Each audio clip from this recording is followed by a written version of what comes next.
జై తెలంగాణ, జై భారత్. తెలంగాణ రాష్ట్రం అనేది నిధులు నియామకాల పేరు మీద ఏర్పడినటువంటి రాష్ట్రం.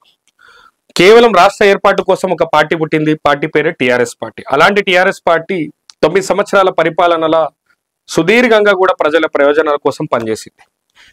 నిధులు నియామకాలు అనేటువంటిదే ముఖ్య ధ్యేయంగా పనిచేసింది. అలాంటి నిధులు నియామకాలకి దోపిడీ జరుగుతుందని చెప్పి ఈరోజు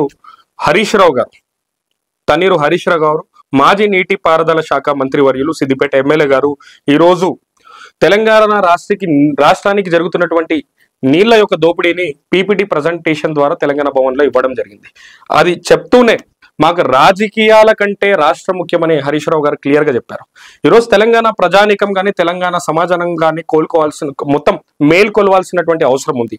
ఎందుకంటే ఈరోజు కళ్ళకు గట్టినట్టుగా తెలంగాణ రాష్ట్రాన్ని నిలువు దోపిడీ చేస్తున్నటువంటి చంద్రబాబు నాయుడుని ఎండగట్టడానికి హరీష్ రావు గారు క్లియర్ గా వాళ్ళు చేస్తున్నటువంటి దోపిడీని చూపించడం జరిగింది.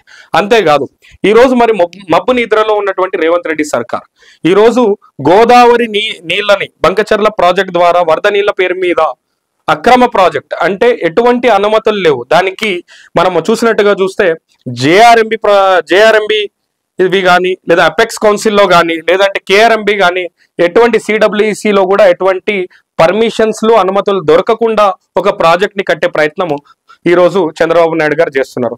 అలాంటిది అదే మనం నిధులు నియామకాల బేస్ మీదుగా కాళేశ్వరం ఎన్ని లక్షల ఎకరాలను దడిపి ఈరోజు రైతులకు సుభిక్షంగా బతికేటువంటి కల్పినటువంటి కేసీఆర్ గారిని ఈరోజు ఆ కాళేశ్వరం ప్రాజెక్టు కట్టకుండా అడ్డుకునే ప్రయత్నం చేసింది చంద్రబాబు నాయుడు. మరి కాళేశ్వరం అనేటువంటి ఒక గొప్ప ప్రాజెక్ట్ ని అడ్డుకునేటువంటి ప్రయత్నం చేసింది చంద్రబాబు నాయుడు.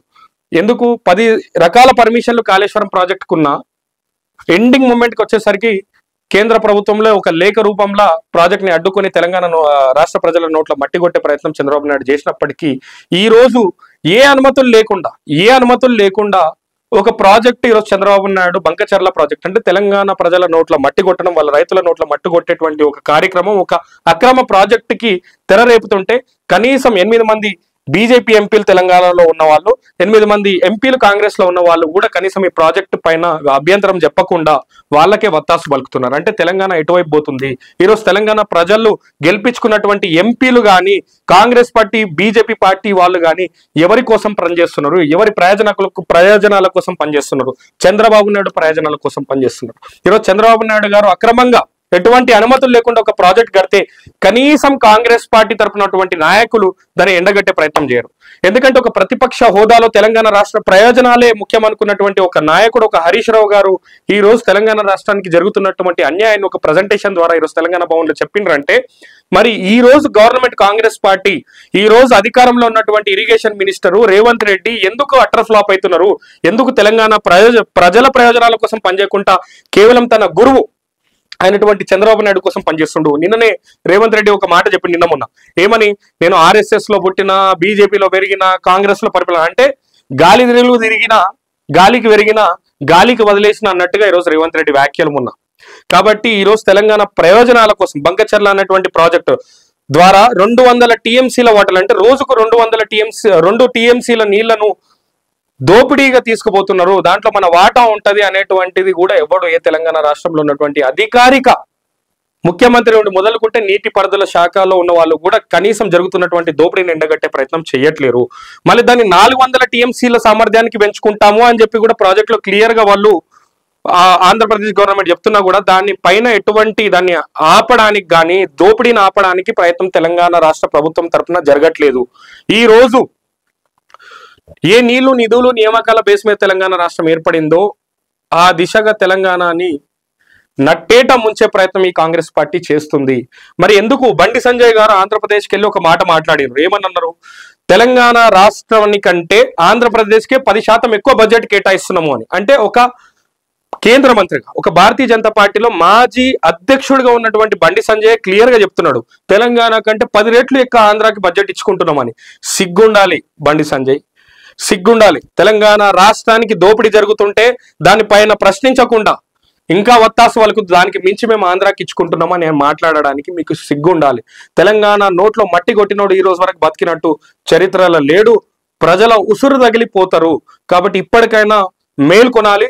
అపెక్స్ కౌన్సిల్ ఏదైతే ఇప్పటి వరకు కూడా పిలవలే, ఈ రాష్ట్ర ముఖ్యమంత్రికి నిజంగా ఢిల్లీకి మూటలు మోసేదానికంటే ఢిల్లీకి మూటలు మోయడం మాత్రమే నాకు ముఖ్యం, కానీ ప్రజల యొక్క ప్రయోజనం మీద ఉంటే ఎపెక్స్ కౌన్సిల్ కి లెటర్ రాసి ఇరు రాష్ట్రాల ముఖ్యమంత్రులు కూర్చొని మాట్లాడుకోవడానికి ఎపెక్స్ కౌన్సిల్ అనేటువంటిది ఏర్పాటు చేయడం జరిగింది.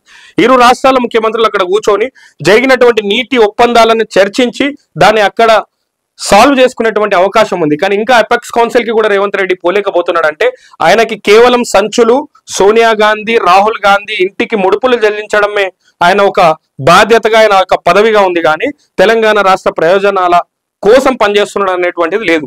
దీనికంటే ఎక్కువ తెలంగాణ రాష్ట్ర ప్రయోజనాల కోసం పనిచేసేది ఒక రాష్ట్ర ముఖ్యమంత్రి కంటే ఎక్కువ తెలంగాణ ప్రజల కోసం ఆలోచించినటువంటి వ్యక్తిగా హరీష్ రావు, కేసీఆర్ గారి నాయకత్వంలో వాళ్ళు తెలంగాణకి జరుగుతున్నటువంటి దోపిడీని వాళ్ళు కళ్ళకు గట్టినట్టుగా చూపిస్తుంటే ఈరోజు తెలంగాణ ప్రజానికం ఖచ్చితంగా మరో ఉద్యమానికి కేసీఆర్ గారి నేతృత్వంలో నడుము కట్టడానికి, హరీష్ రావు గారి నేతృత్వంలో నడుము కట్టడానికి సిద్ధమవుతారు. అండ్ జరుగుతున్న అన్యాయాన్ని ఖచ్చితంగా ఎండగడతారు.